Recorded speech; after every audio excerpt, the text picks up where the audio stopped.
In this video, I'll show you how to use ChatGPT to build professional training documents and reusable templates for your team. I start by pasting a detailed prompt to set up ChatGPT as my dedicated training document writing assistant, emphasizing a welcoming tone and a clear, logical structure. ChatGPT quickly establishes a high-standard framework that prioritizes plain language and step-by-step clarity for every document we create.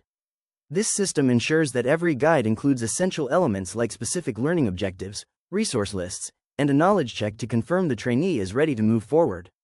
Now, I'll put this assistant to work by asking it to write a complete first-week training guide for a new social media manager at a digital agency. The result is a comprehensive manual that covers role expectations, daily tools like Hootsuite and Canva, and a detailed breakdown of the content creation process. It provides a structured 5-day learning plan and practical communication tips, ensuring the new hire has a clear roadmap for their first week on the job.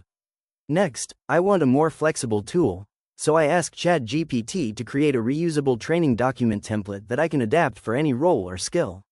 The AI generates a clean, modular template with clearly labeled sections for prerequisites, main training content, and hands-on practice exercises. This professional layout allows me to document any new process in under 45 minutes, making it an incredibly efficient way to scale our internal knowledge and onboarding. If you found this walkthrough helpful for personalizing your own AI workflow, please consider liking the video and subscribing for more quick tips and tutorials.